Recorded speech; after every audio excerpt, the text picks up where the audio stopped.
I am Glenn Cole, founder and chairman of 72 and Sunny. Welcome to the Sunnyside series. We're coming to you live from Sport Beach here in Cannes. It's a little hot back there, so we pulled the curtains down.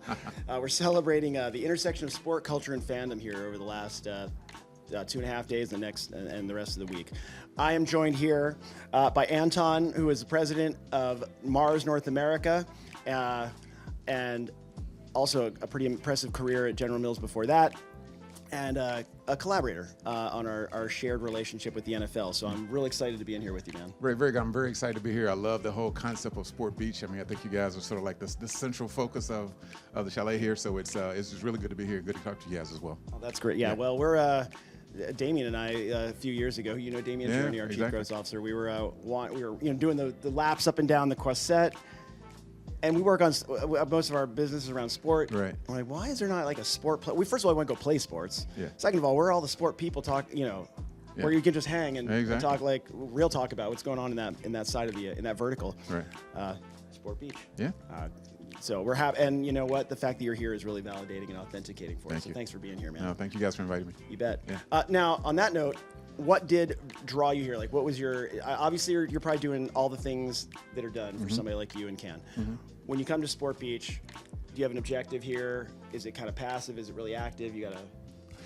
Yeah, no, good question. I mean, I think it's very active for us. I think one of the things we like about Sport Beach, I'm sure is part of the concept, is like how do you bring creativity in sports and then the athlete together, right? And as a person that is an advertiser and represents advertisers, athletes are very important to us. The sports that they play are very important to us. And our idea is how do we connect our business with their platform, whether it be a team platform or individual platform as well. And so we do a fair amount of that on certain amounts of our business as well. So the concept around Sport Beach in a creative context, really important for us, very unique for us as well. Oh, that's great. Yeah. What are the partnerships that you're in, that Mars is in with, that have been standouts for you so far? Yeah, I think there's a couple. I would say the biggest one is the NFL. Let's go. The Shield is the Shield. Let's go. It's an outstanding property. I think Goodell and the team do a great job in terms of not just marketing your property, but also from an operational perspective, the games, the markets, the athletes, the marketing they put around that, I think is top notch. I mean, I think it's best in the world. And so being able to connect to that platform, leverage that platform, and then try to enjoy our brands with that platform is pretty fantastic for us. Couldn't agree more. It's for those of us who get to see it from the inside too, it is very impressive how well that is run. I aspire to run my own company that well. We do love seeing our partners shine, and although we are not direct, you're not a direct client of 72 and Sunny, we are in the same ecosystem. So what standout moment do you want the world to know about your brand right now, and what's got you excited about it? Yeah, well, first of all, we have a portfolio of brands. All in, we're probably 32 brands in the United States, so a big, broad brand portfolio. And so I'll pick one of them for now. So Skittles. Skittles is a big, what we call fruity brand for us, been around for a long time. It is the classic irreverent brand, and so it has a lot of creative latitude to do what it needs to do. So it's been really good in making sure it occupies a very specific space with consumers. That's number one. You may know that certainly over time we've had a lot of athletes that have raised their hands for Skittles, Marshawn Lynch being one of them. I'm a Seattle Seahawks fan, so, and I've talked to Marshawn about it, and his mom. And his mom, and so he loves it. Again, that wasn't something we initiated, so it was very organic, I think, from that perspective. Yeah, but you accelerated. You supported him in it? No, once he raised his hand, and we certainly jumped on it from that perspective as well. But that's just been one example in terms of a brand driving culture and driving fandom in itself. And so it wasn't necessarily connected with sports. We don't really necessarily do that, but we did pick up on the Marshawn Lynch thing. And even today, people still think Marshawn is actually quote unquote a sponsor. Right. But so I think it's one thing that we're doing a pretty good job of, and just trying to make sure that what we offer has context for consumers, especially young consumers coming into adulthood and things of that nature as well. Okay. Yeah. Well, so many of the athletes, and and we both know from working with them pretty closely, you watch them on TV, they're these titans. Yeah. A lot of these guys are 19, 21, 22. They're like, just like a few years older than my kid. Same as your, same age as your kid. And so these are like candy.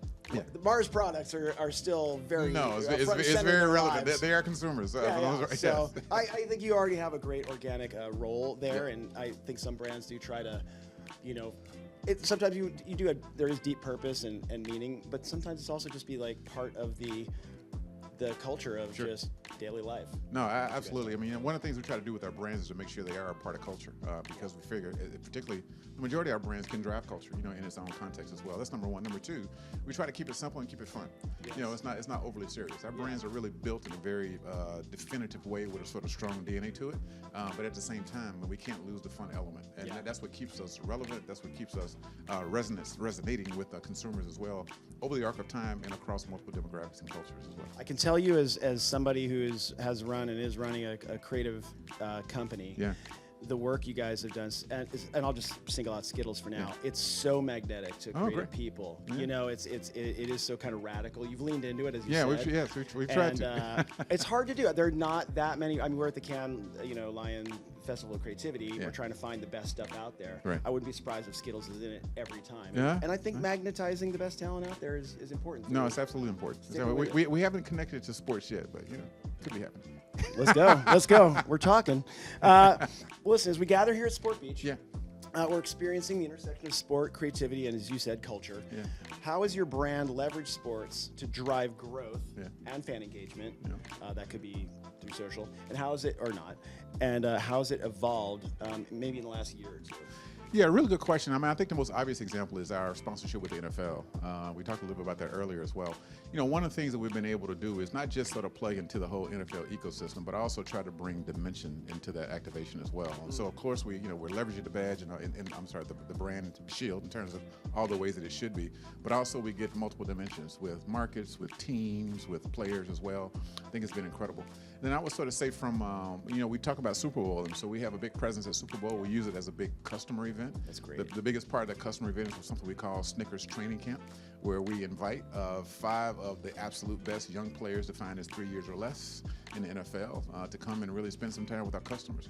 And so now you're taking the access to the players to business building from that perspective as well. And so that has worked incredibly well for us in the past. Yes, and it's also become something now. Some of the young players are, having the agents raise their hand like, we want to do Snickers Training Camp. It's a brand development program it's for them. They all see themselves as brands now. Absolutely. They don't even see themselves as name of person. It's not a talent deal. It's a brand partnership. Yeah, and they're trying to monetize that brand. So. As they should. As they should. Yeah. As they should. Yeah. Good job creating a platform for that.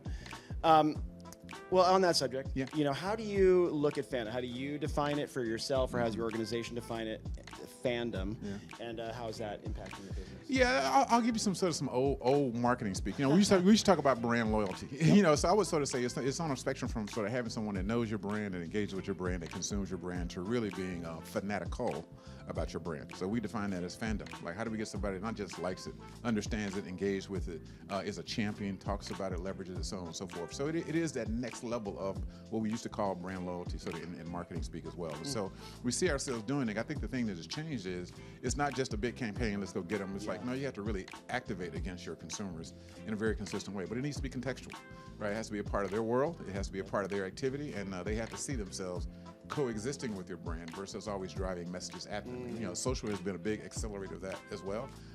And now I think we're moving from that to sort of, all right, how do we start to co-create with our consumers, right? Whether it's new products, whether it's messaging, whether it's experiences as well. So I would sort of say we have been on a journey from sort of brand building and brand loyalty all the way up to co-creation and making sure the brand still has a powerful DNA, but now that consumer can now interact with it in very specific ways. I'm going to double click on one of the things you said there. You said co-creating even products and maybe packaging. Right. When I started in this business, or maybe we both did a while ago, you wouldn't see much of that. That was very controlled. The operations were kind of dependent. The margins are dependent on a certain way of making it. Now, it seems like that is part of the creative canvas. Sure. And I think sometimes for athletes or other partners, that looks kind of like the most exciting thing to do. Like, mess with the product or the packaging. Do you have an example of one that stands out for you yet?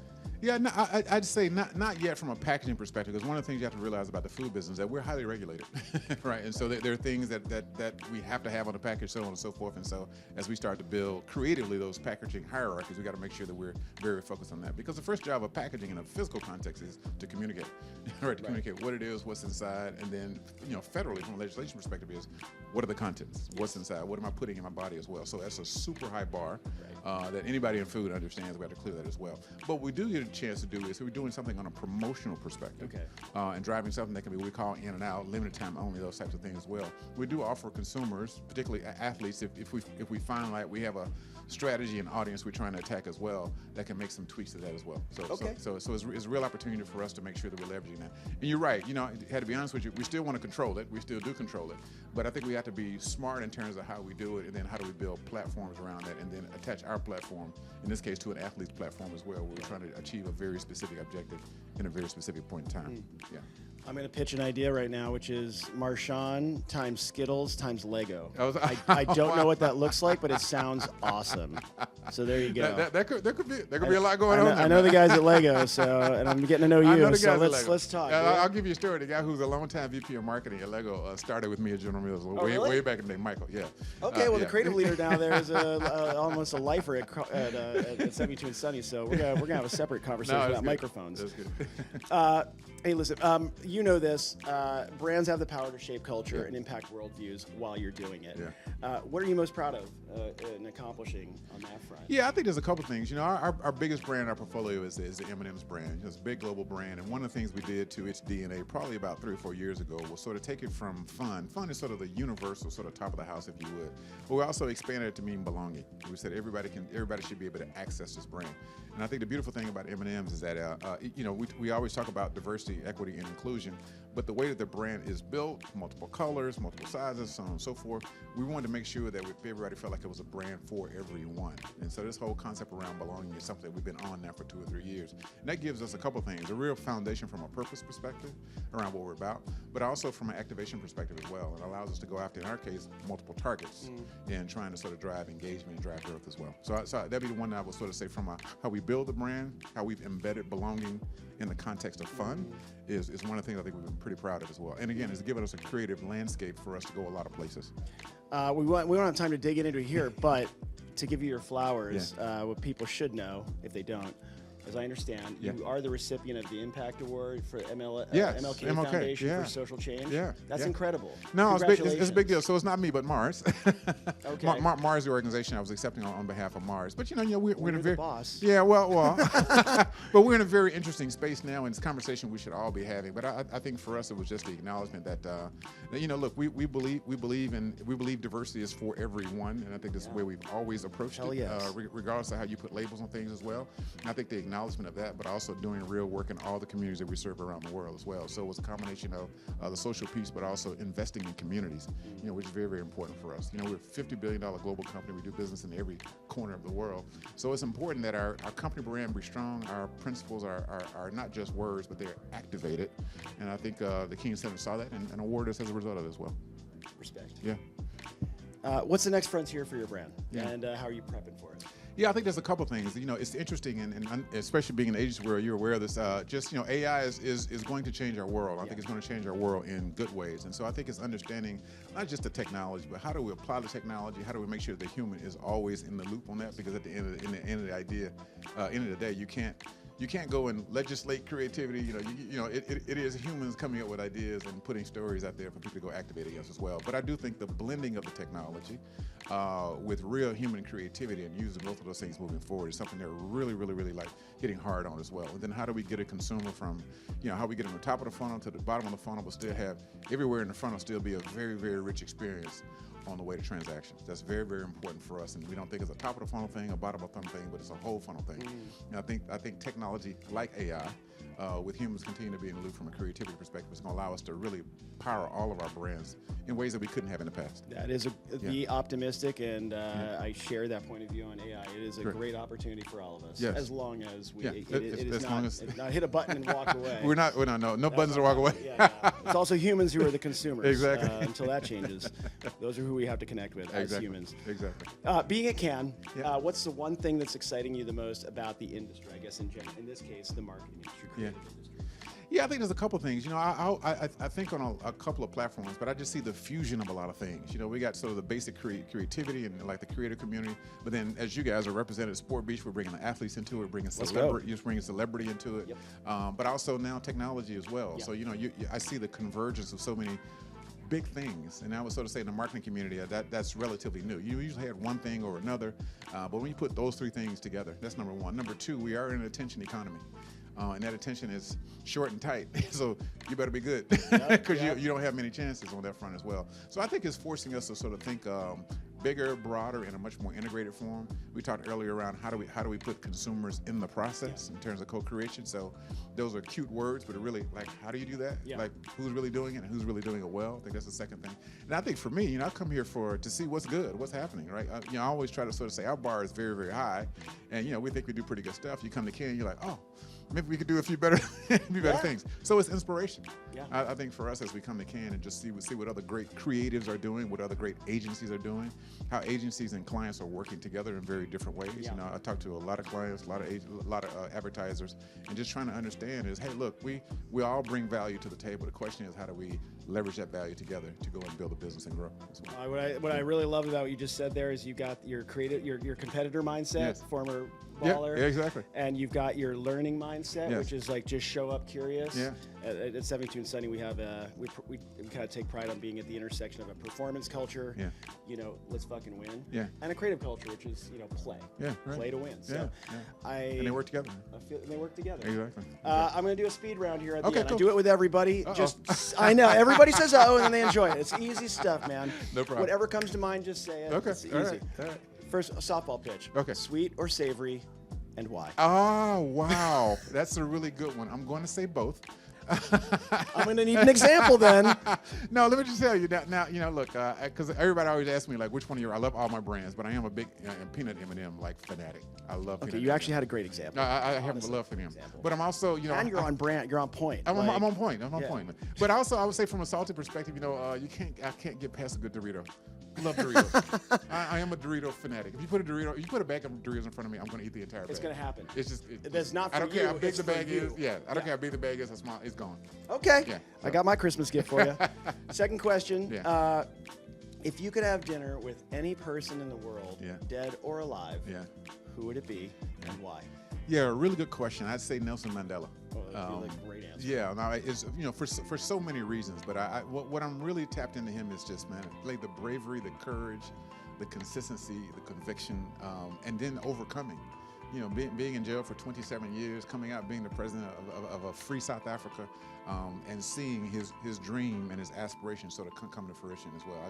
It just takes a different kind of person to do that. So I'd love to be able to talk to him about what did he think? Did he ever give up? Those types of things. Just as sort of food for me and inspiration for me as well. So I think about that a lot. One of my heroes in life. It's a one-on-one story. Absolutely. Unfortunately.